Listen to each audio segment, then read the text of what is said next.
Bonjour, mon nom est Karina Lehoux et je vous parle en direct du Congrès de Montréal sur le bois, un événement qui attire près de 1000 participants d'un peu partout, d'un bout à l'autre du Canada, des États-Unis et du monde entier.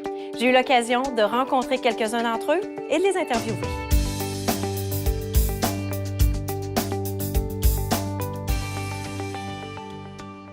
Bonjour, je vous invite à vous présenter, s'il vous plaît. Ah oui, je suis Emmanuel Forget, je suis directeur des ventes chez Matériaux Blanchette. Matériaux Blanchette, on est une entreprise qui possède 2 scieries, une à Amos, une à Saint-Pamphile. On a une production de 300 millions de PMP par année. Et j'ai l'impression que ce n'est pas votre première participation à l'événement. Non, moi, c'est la 3e fois, la 3e année en ligne. Ça fait 3 ans aussi, bientôt, que je suis chez Matériaux Blanchette. Donc, on participe à tous les années. Et qu'est-ce qui vous amène et qu'est-ce qui vous ramène à y participer d'une édition à l'autre? Bien, c'est sûr qu'ici, c'est l'endroit parfait pour rencontrer tout le monde en un seul endroit. Donc, on profite du fait aussi que c'est Montréal. Montréal, c'est une belle ville. Tout le monde aime, les commentaires sont bons. Nos clients américains, évidemment, qui sont les clients visés dans notre cas, ils sont ici et ils adorent l'événement. Donc, est-ce que vous avez des attentes spécifiques? Vous dites, quand on va quitter le congrès, il faut qu'on ait rencontré un certain nombre de personnes ou est-ce que vous fixez des objectifs pour l'événement? On se fixe des objectifs. C'est pas une question de quantité, plutôt de qualité, je dirais.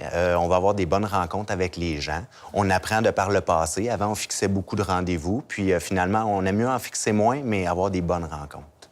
Et qu'est-ce qui rend la chose facile et agréable pour vous comme participant? Vous avez vu plusieurs éditions. Qu'est-ce qui, dans l'organisation, vous rend la chose facile et agréable? Eh bien, je dirais le fait que ça soit ici, au Reine-Élisabeth, bien situé. Évidemment, c'est avec les salles qui sont présentes, on a toujours une petite salle privée où est-ce qu'on rencontre les gens. Il y a des gens qui sont intéressés par aussi les conférences.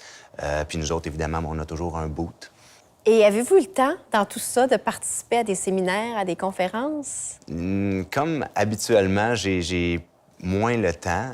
C'est la même chose cette année. J'ai participé à un qui était le meeting du NALA. C'est une rencontre qui a été vraiment intéressante. Elle était axée sur ce qui se passe réellement. J'ai vraiment apprécié ça. Mais malheureusement, on sort de l'événement pour rencontrer nos clients ou développer de futurs clients. Donc, j'ai passé plus de temps à faire ça. Et il y a des efforts importants qui sont faits par les organisateurs pour inviter et attirer des acheteurs qui viennent d'outre-mer. Est-ce que pour vous, vous en voyez les bénéfices et comment ça se passe? Oui, définitivement. D'ailleurs, j'ai rencontré un groupe de Mexicains. J'ai fait une visite aussi avec eux à une usine que je connais bien. Et puis, j'ai trouvé ça fantastique. On a pu échanger. Et puis, il y en a d'autres aussi que j'ai rencontrés qui sont venus me voir. On essaie de développer avec ça. Développer une relation que vous allez nourrir, entretenir au fil des prochains mois. Oui, si on trouve des côtés bénéfiques sur les deux côtés, évidemment. Oui. Ça ne peut pas être juste sur un côté, là. Et si on avait quelqu'un avec nous là, qui nous disait « Je suis jamais venu au Congrès de Montréal sur le bois », puis qu'on avait à trouver un argument pour convaincre cette personne-là de joindre à nous l'année prochaine, qu'est-ce qu'on lui dirait? Bien, je lui dirais, moi, que c'est l'endroit parfait pour rencontrer le plus de monde possible de l'industrie en un seul événement. Donc, c'est un déplacement, puis avec un paquet de gens du même domaine. Merci beaucoup. Merci. Ça fait plaisir.